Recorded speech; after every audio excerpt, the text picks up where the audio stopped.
أعوذ بالله من الشيطان الرجيم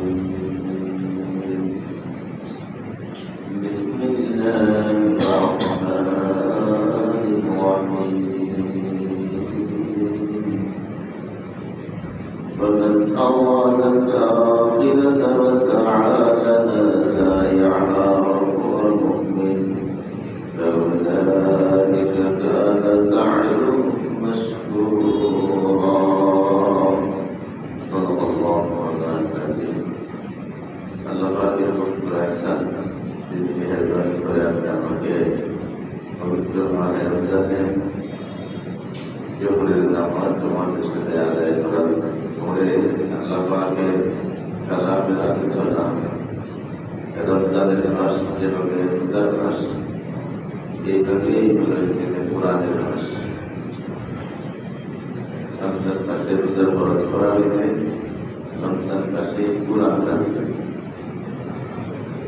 মাসটা যেভাবে রোজা ঠিক তেমনিভাবে কোরআন মোহাম্মদের জিম্মাদারি হল যেভাবে সে গুরুত্ব সহকারে রোজা রাখে ঠিক অন্যান্য সময়ের চেয়ে বেশি গুরুত্ব দেওয়া কোরআনে কারিমের তেলাওয়াত করতে শুনতে হবে রোজার গুরুত্ব যেরকম কোরআনের গুরুত্ব সেরকম আল্লাহ পাক আমাকে মেহেরবানি করে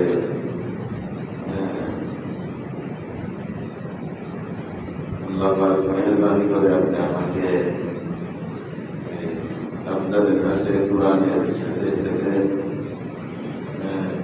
রমজানের রোজার সাথে সাথে কোরআনের কিছু তেলাওয়াত করার শোনার আলোচনা করার তৌফিক দান করেছেন প্রত্যেকে এখানে শুকর আদায় করে আলহামদুলিল্লাহ কারণ হাদিসের ভিতরে আমরা শুনছি আসছে বর্ণিত হয়েছে যে কোরআন এবং রোজা উভয়টাই আসরের দিন উম্মতের কি করবে সুপারিশ কি করবে সুপারিশ করবে রোজা সুপারিশ করবে কোরআনও কি করবে সুপারিশ রমজানের রোজায় সুপারিশ করবে আর আল্লাহ পাকের এই কালাম কোরআন শরীফও কি করবে সুপারিশ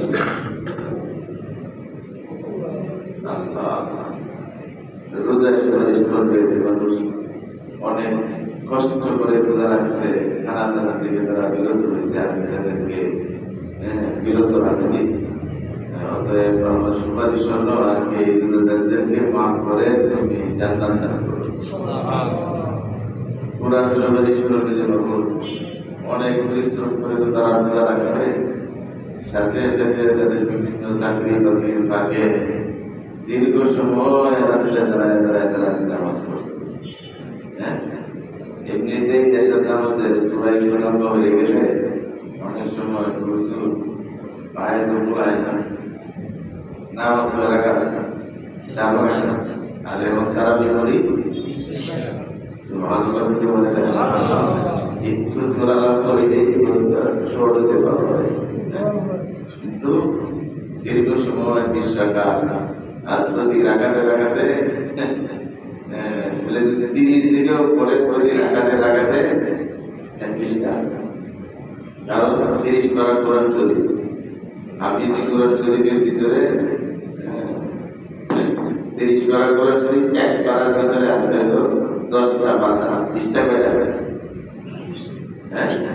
একটা পাতার ভিতরে 2টা পৃষ্ঠা যদি 30 দিনেও কেউ পড়ে তাহলেও 20 রাকাতে আমাদের প্রতি রাকাতে 1 পৃষ্ঠা কোরআন শরীফ পড়া হবে এর কত আমরা 30 তারিখে কত করি না কত কয় তারিখে? 27 তারিখে। এই যে 3 বার বেশ কম, আরো 3 দিন কমে গেছে। এই জন্যই প্রথম 6 দিন 1.5 পারা করে পড়া হয়েছে। প্রথম 1.5 পারা করে পড়া হয়েছে মানে কি একটা রাকাতের ভিতরে 1.5 পৃষ্ঠা বেরিয়ে গেছে। ঠিক আছে, একবার এক রাকাতের ভিতরে 1.5 পৃষ্ঠা।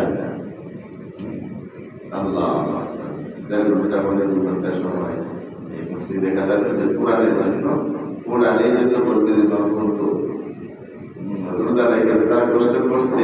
আমি তাদেরকে ঘুম থেকে অনেকটা দূরে সরাই রাখছি।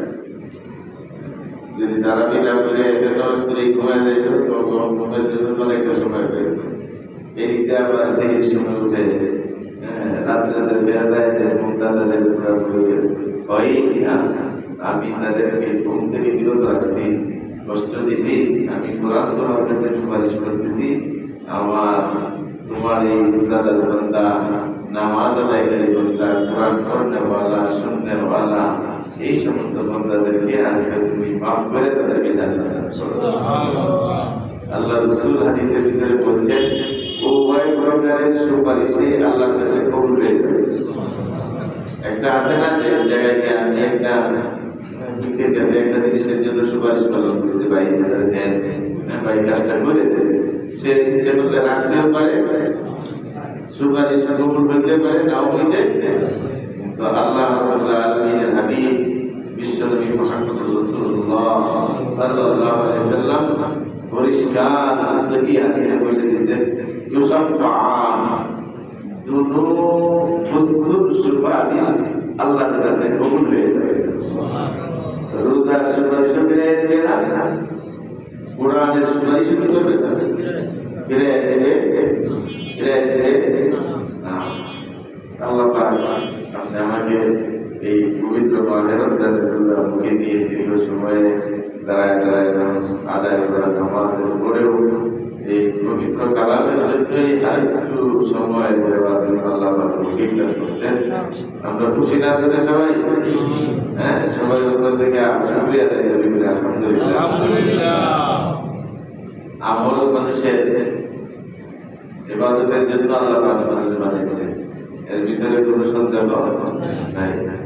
আমরা যতটুকু পারি আমল করতেছি, কম বেশি কিছু ভুলভ্রান্তি সম্পর্কিত আমল বলে আসলে আমলের দ্বারা ইবাদত হওয়ার জন্য বা ইবাদতের দ্বারা বান্দা সওয়াব পাওয়ার জন্য খুব মনে রাখতে হবে 4টা জিনিস অবশ্যই তার ভিতরে সমন্বয় হতে হবে।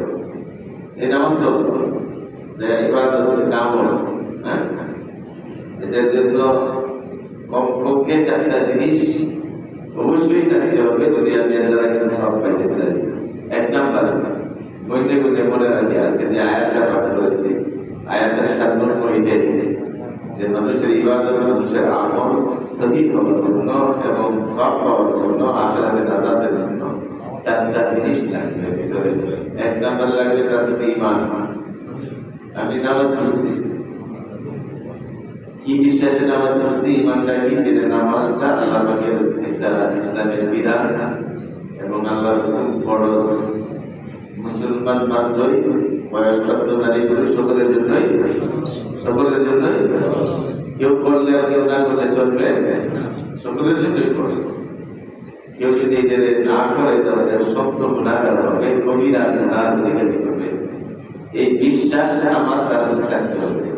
আরেকটা হইল যে পড়লে পড়লাম, না পড়লে যাই, পড়লেও চলে, না পড়লেও চলে, এইরকম যদি বিশ্বাস থাকে তাহলে এদের ইবাদত হবে না, আমল হবে না, এর দ্বারা কোনো রকমের সওয়াবের আশা করা। 1 নম্বর রাখতে হবে তার প্রতি ঈমান। কি রাখতে হবে? ঈমান। বলে ঈমান, নামাজের প্রতি যার ঈমান আছে, এর যদি নামাজ নাও পড়ে এরপরেও সে মুসলমান। খুব বুঝতে হবে নামাজটারে বিশ্বাস করে যে আল্লাহর হুকুম, হ্যাঁ, ইসলামের একটা ফরজ বিধান, এটা না করলে কি হবে? শব্দ গুনাহ। এই মনে বিশ্বাসটা রাখে যদি সে বুঝিয়ে নামাজটা নাও করে সে মুসলমান। আরেকটা মানুষ নামাজ পড়ে কিন্তু এটা ইসলামের ফরজ বিধান হিসাবে বিশ্বাস পড়লেও চলে, না পড়লেও চলে, এটা সামাজিক জিনিস। দশজনের সাথে পারলে গেল, না পারলে না গেল, এইরকম মনোভাব নিয়ে যদি নামাজ পড়ে এরপরে কাঁপে না, এরপরে কি আমাদের বিশ্বাসটা আগে আনতে হবে যে নামাজটা আল্লাহ পাকের বিধান, ইসলামের বিশেষ রোকন, এটা না পড়লে গুনাহ হয়, এটা ছেড়ে দেওয়াটা কাফেরের কাজ। এইরকম বিশ্বাস যদি ভিতরে থাকে, তাই কে নামাজটা পড়লে পরে তার নামাজটা কি হবে? ইবাদত হবে, এবং সাথে সাথে আল্লাহর কাছে কি করবে? সওয়াব পাবে। তাহলে মনে রাখতে হবে আমলের জন্য, ইবাদতের জন্য সর্বপ্রধান জিনিস হলো বিশ্বাস। বিশ্বাসটা ঠিক না থাকলে এই ইবাদতের দ্বারা কি হবে না, কোনো উপকার হবে না। আল্লাহু আকবার। দুই নম্বর, ঈমান আছে, সাথে সাথে নিয়ত করব, নিয়তটাও ঠিক রাখতে হবে। আমি কেন করতেছি? যে আমি যদি নামাজ পড়ি তাহলে এলাকার মানুষ মনে করবে যে তোমরা খুব নামাজি, খুব পড়ে খুব চিন্তার বুজুর্গ মানুষ, এরকম নামাজি কিছু আছে না? যে সমাজে নামাজি পরিচিতি লাভের জন্য, সমাজের মানুষের কাছে বুজুর্গি লাভের জন্য সে নামাজ পড়ে। নিয়তটা যদি এইরকম হয় তাহলেও সে ইবাদত আদায়কারী হবে না। এই ইবাদতের দ্বারা, আমলের দ্বারা কোনো লাভ না। তাহলে জন্য কি ভাই লাগবে না? নিয়ত, বিশ্বাসও ঠিক থাকবে, সাথে সাথে নিয়তটাও ঠিক রাখবে যে আমি কিসের জন্য নামাজটা করতেছি, কিসের জন্য করি, যেটা আল্লাহ সন্তুষ্টির জন্য করতেছি। আল্লাহ নামাজ ভিত্তির উপরে রাজি থাকে, যারা নামাজ পড়ে না আল্লাহর হিসাব, আল্লাহর রাগ তাদের উপরে পরিণত হয়, বর্ষিত হয়। এই কারণে আমি নামাজ ছাড়ি না, নামাজ পড়তেছি আল্লাহর সন্তুষ্টির জন্য, আল্লাহকে খুশি করার জন্য। কথা ঠিক? তাহলে দুই নম্বরে কি থাকতে হবে? নিয়ত, সহি নিয়ত। এক নম্বরে করতে বিশ্বাস, এক নম্বরে কি বিশ্বাস, দুই নম্বরে নিয়মটা কি সহি না থাকলে বিশ্বাস ঠিকই আছে, কিন্তু পরে মানুষের হারিয়ে থাকে। নামটা আমাদের হুজুর কি উপাধি লাভ করার জন্য এই নামাজও নামাজি হবে না। আল্লাহু আকবার। তাহলে বিশ্বাসটাও থাকতে হবে, সাথে সাথে নিয়মটাও সহি থাকবে, নিয়মটাও বুঝে আসতেছে। দেখা যায় একটা ছাড়া আরেকটা কি হবে না, আল্লাহ। তিন নম্বর,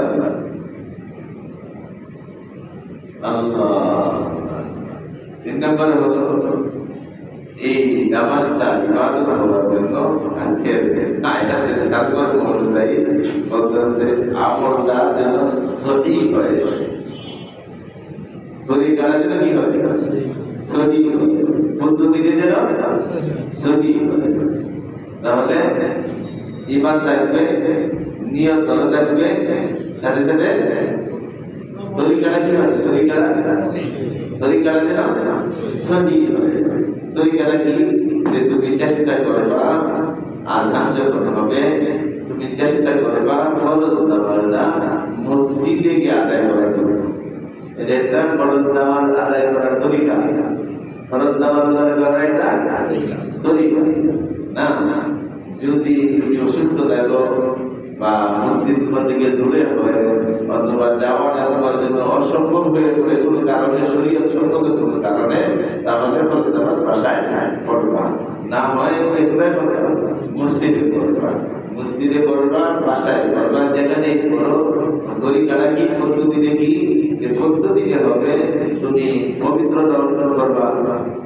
আছে না? ওযু ছাড়াই শুরু করছে, ওযু ছাড়াই শুরু করছে, হইব পদ্ধতি কি হইল? এখানে ঈমানও আছে, নিয়তটাও করো, আল্লাহর জন্য করতে চাইতেছে, এগুলো তরিকাটা কি নাই? এক কথা কয় না, দেখেন জিনিসগুলো এত সূক্ষ্ম একটা আয়াতের ভিতরে আল্লাহ পাক বলে দিয়েছে যে বান্দা ইবাদত তো করবা, বিশ্বাসটা পুরা রাখতে হবে যে কিসের জন্য করতেছো, নিয়মটা সহি রাখতে হবে, পদ্ধতি তরিকা রাখতে হবে মুহাম্মদুর রাসূলুল্লাহ সাল্লাল্লাহু আলাইহি ওয়াসাল্লাম। তুমি নামাজ পড়তে যাইবা, ওযু আছে না নাই চিন্তা করবা না, ঠিক আছে? এরপরে শুরু করে দিছো, তুমি কোন দিকে ফিরে আসো, নামাজের সময় কোন দিকে মুখ করা লাগবে, কেমন কি হবে? আসতে যে ক্লাসে একজনে তো নামাজ শুরু করছে,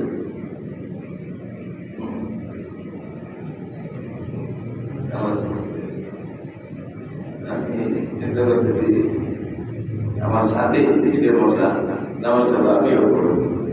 রাস্তায় যে জানা আছে যে কোন জায়গাটা পর্যন্ত রাস্তা, হ্যাঁ, আমার সিটে বসে থাকলে পরে পশ্চিম দিকে যাইতে থাকলে আমি 4 রাকাত, আমি 6 রাকাত নামাজ পড়তে পারবো, অথবা 2 রাকাত ফরজ নামাজ আদায় করতে পারবো, হ্যাঁ, অথবা ঈশার নামাজ, হ্যাঁ, টাইম থাকতে থাকতে আমি আদায় করব, 2 রাকাত কসর করলাম আর 3 রাকাত কি করলাম, বেদেরটা বললাম। এই 5 রাকাত নামাজ পড়ার মতো 5টা কোন পর্যন্ত পশ্চিম দিকে যাবে, এই তার কিন্তু আমার ভিতরে আছে। এইখানে সময় হয়েছে স্টার্ট করেছে নামাজ, কিন্তু এই সময় তার বসার দিকই নাই, পশ্চিম দিকে নাই, নামাজ হবে পশ্চিম দিকে ফিরাটা কি সুন্নাত?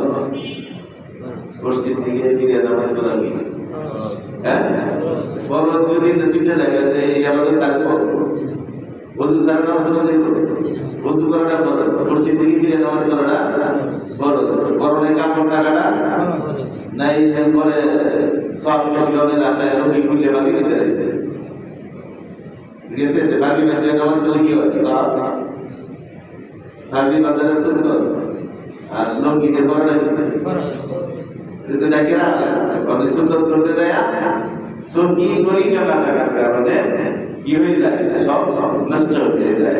আয়াতের ভিতরে আল্লাহ পাক সুন্দর করে বলছেন ومن أراد الآخرة وسعى لها سعيها وهو مؤمن।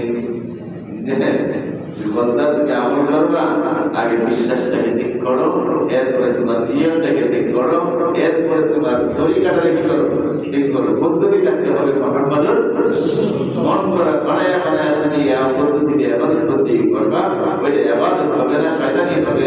এই ইবাদতের দ্বারা আমি আল্লাহ পাক রাজি হব না, শয়তান রাজি হবে। এই ইবাদতের দ্বারা জান্নাত না জাহান্নাম আছে। মন করা ইবাদত অনেক মনে চাইছে। তাহলে বলছিলাম কয়টা জিনিসের সমন্বয় নিতে হবে, 4টা জিনিসের সমন্বয়। একটা হলো বিশ্বাস, 2 নম্বরে নিয়ত, 3 নম্বরে কি তরিকা, পদ্ধতি। याद रहेगा इंशाअल्लाह, समझ देंगे ना, याद रहेगा, समझता है कुछ कुछ मोड़े पे तो ভালো ही বুঝতে সময় ভালো বলতো আমাদের বলতেরা, এদিকে পুরান ঢাকায় আমরা আছে না, এর সাথে তো হিন্দি শব্দ দাস আল্লাহ আল্লাহ কয়টা কইলাম? 3টা। তাহলে বিশ্বাস, নিয়ত, তরিকা, ঠিক আছে তো? আরেকটা জিনিস কই, 4টার কথা বললাম না, পড়লাম নামাজের ভিতরে পড়লাম, কি যে পড়লাম নিজেই জানি না। নামাজের ভিতরে পড়া আছে না, কি করা লাগে? কোরআন শরীফ পড়া লাগে, হ্যাঁ?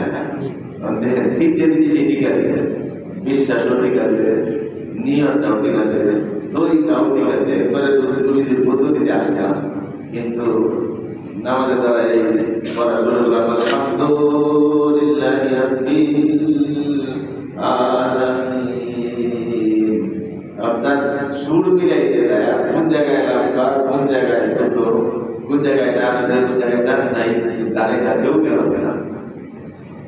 আলহামদুলিল্লাহ ভিতরে টান দিলাম, দিবুদুর টান দেয়, টানটা তো বানাই অনেক কন্ট্রোলা, আর যদি একটু মেয়েলি করতে হয় আর একটু বেশি করা লাগে, টান দিলাম, কিন্তু এটা টানের কোনো চিহ্ন টান নাই। তাহলে বিশ্বাসটি, নিয়তটি, এরপরে তরিকাটি, আমলটা হবে সূরা ফাতিহা ঠিক নাই। আল্লাহু আকবার, আল্লাহু আকবার। তাফসীরের ভিতরে তো সুন্দর বর্ণনা আছে, মানুষ প্রত্যেকটা আমল ইবাদত হওয়ার জন্য এই জিনিসগুলো তোমার অপরিহার্য, একদম ফরজের লাগবে। যে কোনো একটা মাইনাসে ইবাদতটা বিগড়ে যাবে, নষ্ট হয়ে যাবে। যে কোনো একটা যদি শর্ট করে যায়, যে কোনো একটা যদি বাদ দেওয়া যায়।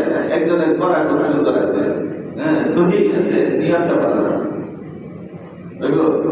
একজনের নিয়ত বলা আছে, বড়টাও বলা আছে, তরিকা ঠিক নাই, এখন দিকে ফিরে শুরু করছে, ও তো সারাই শুরু করছে, সব ঠিক আছে, কয়েক নামাজ পড়লো চলে না পড়লেও হয় না, বলে বেশি মানুষ তো হলো বেনামাজি মুসলমান। কথা ঠিক না? বেনামাজি মুসলমানের সংখ্যা কম না বেশি? এখন সমাজের ভিতরে বেনামাজি মুসলমানের সংখ্যা বেশি, নামাজি মুসলমানের যে বেনামাজি মুসলমানের সংখ্যা কি বেশি। তাহলে এরা কেমন মুসলমান আছে বলে পড়লেও চলে না পড়লেও চলে। অথচ ইসলামে বলা হয়েছে যে লোকটা নামাজ চাইলে দিছে তার ভিতরে ইসলামের কিচ্ছু বাকি নাই। বিনা কারণে যারা নামাজ ছেড়ে দেয় তার ভিতরে ইসলামের কিছু কি নাই, বাকি নাই। বলে কেন? বলে মুমিন আর কাফের এর মাঝখানে পার্থক্য হলো নামাজ পড়া আর না পড়া। বলে কেমনে? বলে মুসলমান যারা এরা নামাজ ছাড়তে জানে না, আর কাফেররা জিন্দেগি বাইরে ফেলালে ওরা নামাজ পড়তে জানে, এরা নামাজ পড়বে না। মুসলমানরা কোনোদিন নামাজ ছাড়বে না।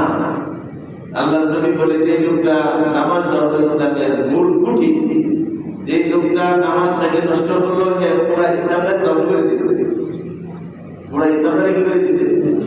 as-salatu imaduddin, হাদিস পড়ছেন না, শুনতেন না? as-salatu imaduddin, as-সালাত মানে কি?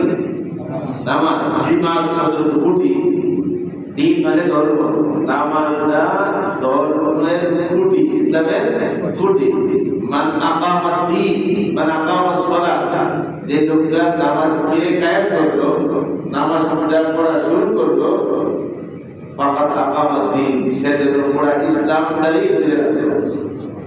ওমান আফসাদাস সালাত, যে লোকটা নামাজকে নষ্ট করলো বিনা কারণে, অহেতু অযথা ইচ্ছাকৃত নামাজটাকে নষ্ট করলো, ফাকাদ আফসাদাদ দ্বীন, পুরা ইসলামটাকে যেন সে ধ্বংস করে দিল। এই জন্য বলা যে নামাজটা পড়তে হবে আল্লাহকে বিশ্বাস নিয়ে, নিয়মটা ভালো থাকতে হবে যে আমি আল্লাহকে সন্তুষ্ট করার জন্য আল্লাহর হুকুম পালন করতেছি। আল্লাহ রাজি হলে আল্লাহ সন্তুষ্টি করে আমাকে জাহান্নাম থেকে নাজাত দিবে, জান্নাত দান করবে। এরকম যদি নিয়ত হয়, সাথে সাথে যদি তরিকা পদ্ধতিটা হয় মুহাম্মদুর রাসূলুল্লাহ সাল্লাল্লাহু আলাইহি ওয়াসাল্লামের পদ্ধতি যদি হয়, এরপরে যা আমলটা করতেছে আমলটা যেন বিশুদ্ধ হয়, আমলটা যেন কি হয়? শুদ্ধ হয়। নামাজের মধ্যে রুকু আছে, নামাজের মধ্যে সেজদা আছে, আছে না নাই? এটি আল্লাহ পাকের হুকুম মতো, নবীদের তরিকা মতো হইতে হবে। আমার ইচ্ছা মতো সেজদা করলে, আমার ইচ্ছা মতো রুকু করলে হবে? একজনের রুকুতে কোনো রকমের কিছু জুসে কোনো অসুবিধা নেই। ওষুধ থাকলে কেন কথা, ওষুধ থাকলে তো বসে নামাজ করে, শুয়ে নামাজ করে, একজনের কবর শুকাইতে পারে না, বেড়ে থাকতে পারে। এমনি যদি সুস্থ মানুষ, সে যদি শুকুড়া ঠিক করে না করে, শুকুড়া কি ঠিক বলে সামনের দিকে মাথাটা শুকাইবা, দুইটা হাতের দ্বারা হাঁটুরে ধরবা, দুইটা মাথা, পিঠ আর কোমর নিতম্ব করে, নিতম্ব অর্থাৎ পিঠের উপর একদম লাস্টের অংশ নিতম্ব, কোমর, পিঠ, মাথা কি দেখবে? কি দেখবে?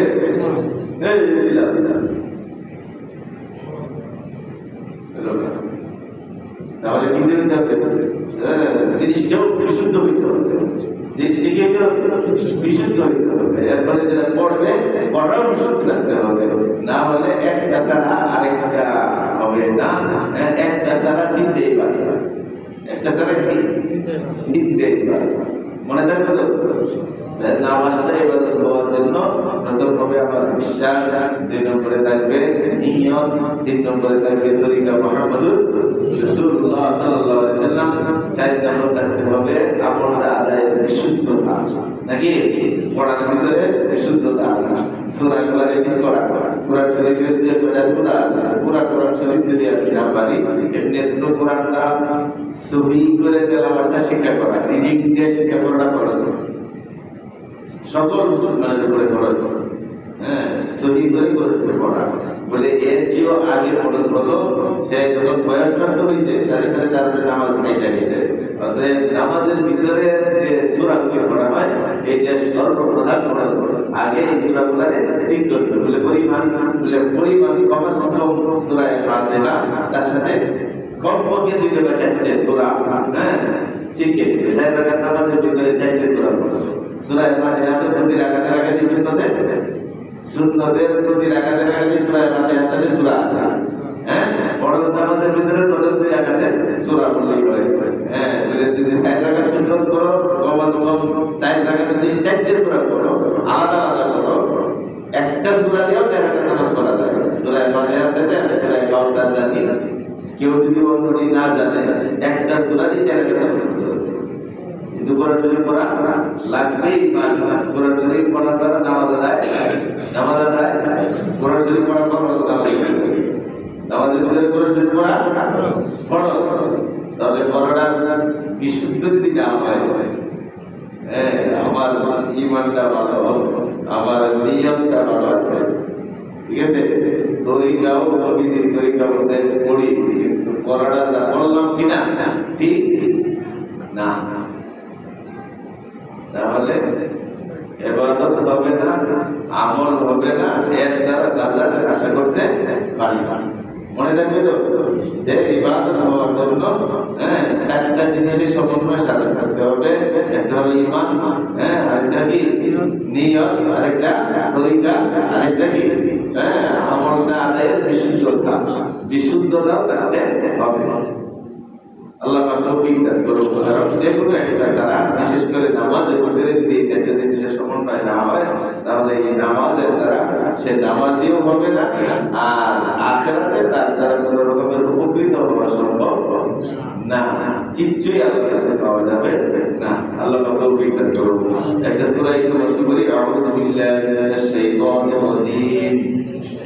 পড়ি সবাই পড়ি।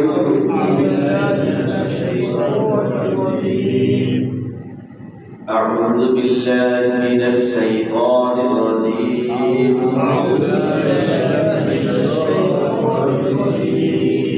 بسم الله الرحمن الرحيم.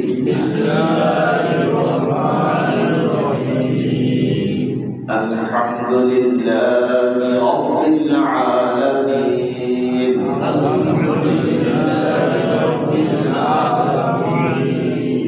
الرحمن الرحيم. مالك يوم الدين.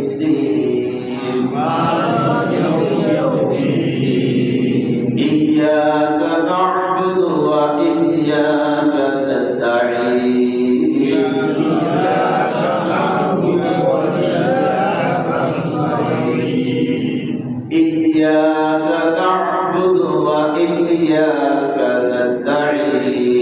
إياك نعبد وإياك نستعين.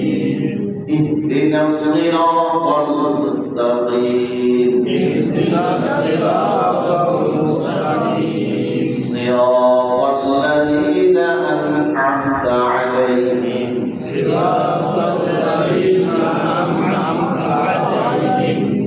غير المغضوب عليهم ولا الضالين.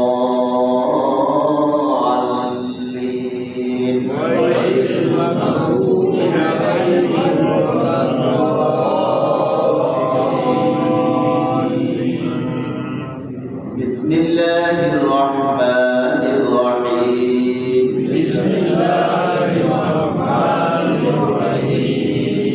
إنا أعطيناك الكوثر.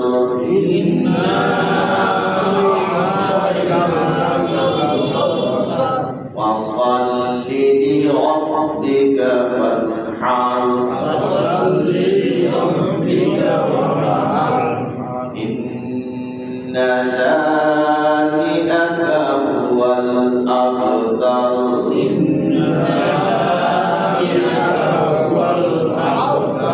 صدق الله العظيم. আজকে পড়ার ভিতরে বাংলা বাংলাতে দুইটি অক্ষর যদি সংযুক্ত থাকে স্বরে আ ব সংযুক্ত আকা কি হবে স্বরে আ পরে দুইটি ব একসাথে ব সংযুক্ত আকা কি হয়েছে আব্বা ব কয়টাই গেলে দুইটা হয়েছে দেখি আব্বা বা না এটা যদি কেউ আবা পড়ে শুদ্ধ হবে এরকম বাংলাতে যেরকম সংযুক্ত অক্ষর আছে আরবিতেও কি আছে সংযুক্ত অক্ষর আছে বাংলাতে যদি হাজার দুটি অক্ষর একসাথে মিলে আছে আরবিতে দুটি অক্ষর একসাথে মিলানোর সুযোগ নাই এই দুটি অক্ষরকে মিলানোর একটা চিহ্ন দেওয়া আছে এটা তাসদীদ নাম কি তাসদীদ কি নাম আব্বা বানানটা যদি আমি আরবিতে লিখি তাহলে দেখা যাবে আলিফের মধ্যে জবর বা অক্ষরটা লিখে এর উপরে একটা তাসদীদ দেওয়া আছে বা জবর দেওয়া আছে বানানোর সময় বলতে হবে আলিফ বা জবর কি আব আলিফ বা জবর আব বা জবর বা আব বা বুঝতে ঠিক না এখানে আব্বার জায়গা থেকে যদি আবা হয় তাহলে একটা অপরচুনিটি গেছে আরবিতে এই তারটিব যেখানে আছে এখানে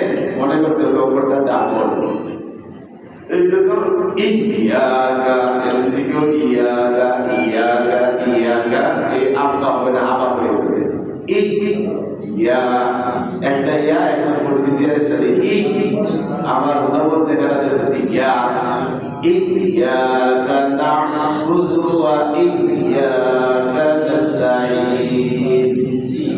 ঠিক আছে হ্যাঁ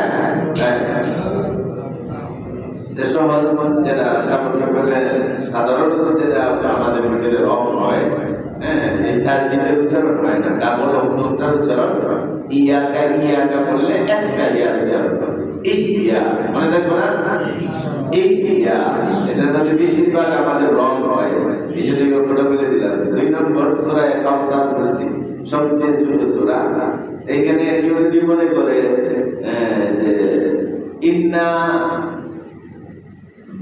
প্রথমে আলিফ জের পরে নূনের মধ্যে তাসদীদে জবর ইন্না তো ইন্নাই একটা ইন্নার মধ্যে টান আরেকটার মধ্যে টান নাই এটা কি দুটোটা সমান হবে দুটোটা সমান হলে উচ্চারণ ঠিক হবে না কেন বলে প্রথম ইন্নার ভিতরে গুণ না আছে সাথে সাথে একটা আলিফ দেওয়া আছে নুন আলিফ জবর আলিফ মিনদের ইন নুন আলিফ জবর না ইন্না ঠিক আছে না কিন্তু শেষের যে ইন্নাটা আছে ইন্না শানি আকা এখানে গুণনাটা ঠিক আছে কিন্তু আলিফটা নাই ওদের টানটা হবে গুণনা দুটোটার মধ্যে আছে প্রথমটার গুণনাও আছে টানও আছে আর দ্বিতীয়টার মধ্যে গুণনা আছে টান নাই অতএব ইন্না আ'তাইনাকাল কাউসার আর শেষের ইন্নাটার মধ্যে ইন্না শানিআকা নুনের মধ্যে একটা আল্লাহ পাক আমাদের তৌফিক দান করুন আল্লাহুম্মা তাসালাম সালাম রব্বুল আলামিন মাবুদ মেহেরবান খোদা আয় আল্লাহ পবিত্র জুমার রমজানের ভিতরে জুমার নামাজে পড়ে পবিত্র রোজা পড়ে মাবুদ দীর্ঘ সময় তোমার কিছু প্রেমিক আশিক তারা তোমার কালামের মায়া মহব্বত নিয়ে বসে শুনছে আল্লাহ আমাদের আলোচনা পরিণতিকে মাফ করে দাও আয় আল্লাহ আলোচনা করতে যদি ভুলে যায় মেহেরবানি করে আমার জবান থেকে সেগুলি স্মৃতি থেকে সরাইয়া দাও জবান থেকে মিটাইয়া দাও আয় আল্লাহ শ্রোতাদের স্মৃতি থেকেও তা সরাইয়া দাও আয় আল্লাহ যেগুলি সহি কথা আছে সেইগুলির উপর আমাদের সকলকে আমল করার তৌফিক দান করো রব্বুল আলামিন পবিত্র মাহে রমজানের রোজা তোমার এই কালাম কাল কিয়ামতের ময়দানে সুপারিশ করবে আয় আল্লাহ হাদিসের ব্যাখ্যাকারীরা বলেন সুপারিশটা হবে কাহার পক্ষে কাহার বিপক্ষে যে কোনো ধরনের সুপারিশই হোক রোজার সুপারিশ কোরআনের সুপারিশ আল্লাহর কাছে কবুল হয়ে যাবে মাবুদ তোমার কাছে দরখাস্ত এই পবিত্র মাহে রমজানের রোজা আয় আল্লাহ তোমার এই কালাম কোরআনুল কারীমকে আমাদের পক্ষে সুপারিশ করে আয় আল্লাহ আমাদের নাজাতের জন্য সহায়ক হয় আমাদের মুক্তির জন্য একটা ওসিলা হয় সেইভাবে রোজা আল্লাহর কাছে কবুল করে নাও আয় আল্লাহ সেই কবুল সুপারিশকে তুমি মঞ্জুর করে দাও। রব্বুল আলামিন কোরআনের সুপারিশ, রোজার সুপারিশ যেন আমাদের বিপক্ষে না যায়। আয় আল্লাহ, সেইভাবে কোরআনের সাথে ব্যবহার করার, সেইভাবে রোজার রাখার তৌফিক দান করো। আয় আল্লাহ, বেশি করে কোরআন শরীফ পড়ার তৌফিক দাও। আয় আল্লাহ, মুসলমানের সকল ছেলে মেয়েদেরকে সহি করে কোরআন পড়নেওয়ালা বানায় দাও। আমরা যারা কোরআন শরীফ পড়তে পারি, আয় আল্লাহ, প্রতিদিন যেন আমরা কোরআন তেলাওয়াত করতে পারি, বিশেষ করে রমজান মাসে কথা বলতে পারি, তৌফিক দান করো। আয় আল্লাহ, সকল বাবুদেরকেও বেশি কোরআন শরীফ পড়ার তৌফিক দাও। রব্বুল আলামিন, এখনো যারা শিখতে পারি নাই, আয় আল্লাহ, তোমার এই কালাম, আয় আল্লাহ, শিক্ষাটা সকালের জন্য তুমি ফরজ করে দিয়েছো। আমাদেরকে কোরআন পড়নেওয়ালা বানায় দাও, কোরআনের তেলাওয়াতকারী বানায় দাও। আহলে কোরআন, কোরআন ওয়ালাদের অন্তর্ভুক্ত আমাদেরকে করে দাও। রব্বুল আলামিন, আমরা দোয়া কবুলের যে কোনো মাবুদ, রোজার মাসে নাকি রোজাদারের দোয়া খালি আসে না, ফিরে আসে না। আয় আল্লাহ, আমাদের যে কোনো এক ভাইয়ের রোজাকে উসিলা করে সকলের দোয়া কবুল করো। আয় আল্লাহ, আমাদের রোজার গুণাকে মাফ করে তুমি কবুল করো। আয় আল্লাহ, তোমার মেহেরবানির দ্বারা, তোমার রহমতের দৃষ্টি দিয়ে তাকাও। যার হাতটা ভালো লাগে, যার রোজাটা তোমার কাছে পছন্দ হয়, মুরব্বীরা আছে, নবুল যুবকরা আছে, যে কোনো একজনকে উসিলা করে আমাদের দোয়াকে কবুল করো। আয় আল্লাহ, আসমানের তলে কত রোজাদারের দোয়া কবুল হইতেছে। আয় আল্লাহ, কত কোরআন পড়নেওয়ালাদের কোরআন পড়া কবুল হইতেছে। মাহবুব, তাদের সাথে আজকে আমাদের দুটো আমলকে তুমি কবুল করে নাও। আয় আল্লাহ, আমাদের সকলের দিনের নেক মাকসাদ তুমি পুরা করো।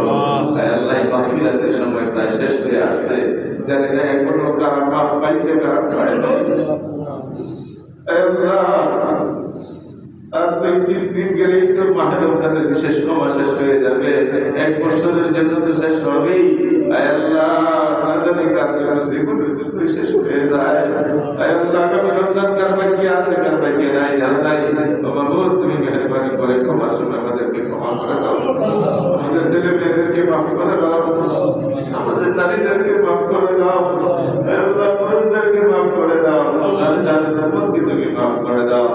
আয় আল্লাহ, তোমার বন্ধুর কাছে আমাদের দোয়াগুলি কবুল করো, আর রোজার কাছে হাতগুলি কবুল করো।